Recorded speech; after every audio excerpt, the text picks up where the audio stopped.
dresser l'état des lieux afin que nous puissions mieux protéger cela.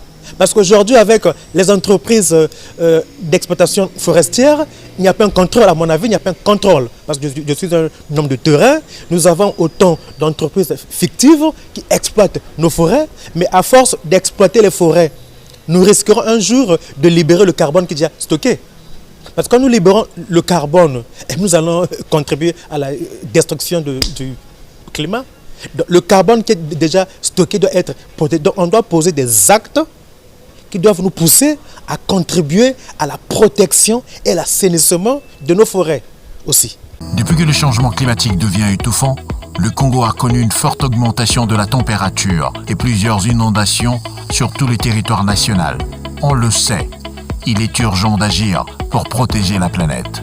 Un regard sur l'environnement au Congo, un livre de Roch-Régis Bikoa, un activiste politique congolais, président de l'association Espoir pour l'avenir climatique, AEAC en sigle, une association qui œuvre pour la protection et préservation de la nature. Vous pouvez vous procurer ce livre dans toutes les librairies du Congo et sur toutes les plateformes en ligne, Alibaba, Amazon et tant d'autres. N'oubliez pas, vous pouvez également vous procurer ce livre à la FNAC.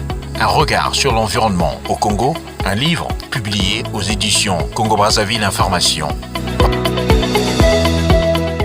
Publié depuis le 5 juin dernier, il se comporte bien à l'international et c'est une grande joie pour notre association qui aujourd'hui, au travers de ce livre, a atteint son objectif principal, celui d'avoir des coordinations un peu partout dans le monde.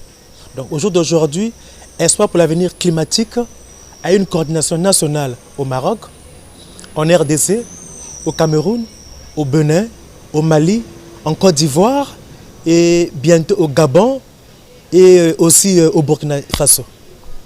Et je profite également de cette occasion pour nous informer à nous tous que le mois prochain, en décembre dernier, nous allons fêter notre 9e anniversaire et nous aurons, je crois bien, tous les coordonnateurs nationaux de l'association à Brazzaville. Et nous avons aussi une coordination nationale en France qui s'occupe de la coordination au niveau européen.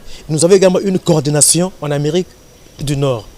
Donc nous travaillons à ce que le mois prochain, toutes nous serons là pour fêter ensemble les 9 ans de notre existence.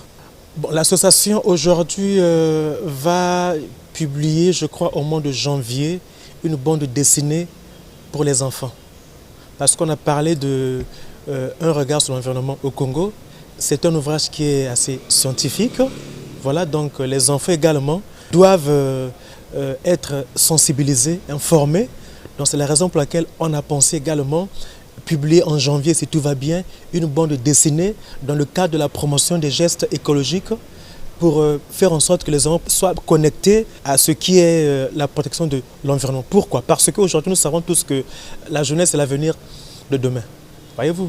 Aujourd'hui, si les choses sont un peu dégradées, abîmées, parce que la jeunesse d'hier, qui est aujourd'hui au pouvoir, n'a pas été assez sensibilisée hier. Voyez-vous? Et comme la jeunesse est l'avenir de demain, le mieux serait d'amplifier la sensibilisation, la conscientisation chez les enfants, afin que demain nous puissions avoir des acteurs, des dirigeants qui seront très engagés dans la lutte contre le changement climatique. Je pense que c'est le temps de passer de la parole aux actes. Les promesses lénifiantes nous fatiguent, nous épuisent. Et aujourd'hui, nous savons tous que c'est l'Afrique qui est victime de l'irresponsabilité climatique des puissances économiques mondiales. Et ce qui est un peu dommage aujourd'hui, l'Amazonie et l'Indonésie ont déjà reçu des subventions, mais sauf le bassin du Congo. Le bassin du Congo, aujourd'hui, nous avons plusieurs entreprises étrangères. Les entreprises des puissances économiques mondiales qui exploitent nos forêts, qui sont omniprésentes dans les forêts d'Afrique. Pourquoi se détourner financièrement de nos forêts d'Afrique et quand il faut donner des ordres, vous vous tournez vers nous? Ça ne marche pas comme ça. Et nous savons qu'aujourd'hui, le bassin du Congo est la solution pour la lutte contre le réchauffement climatique. C'est l'avenir, c'est la solution carbone, en un mot. Donc je pense que ça doit interpeller les puissances économiques mondiales qui stagnent, qui sont dans une inertie coupable devant leurs responsabilités.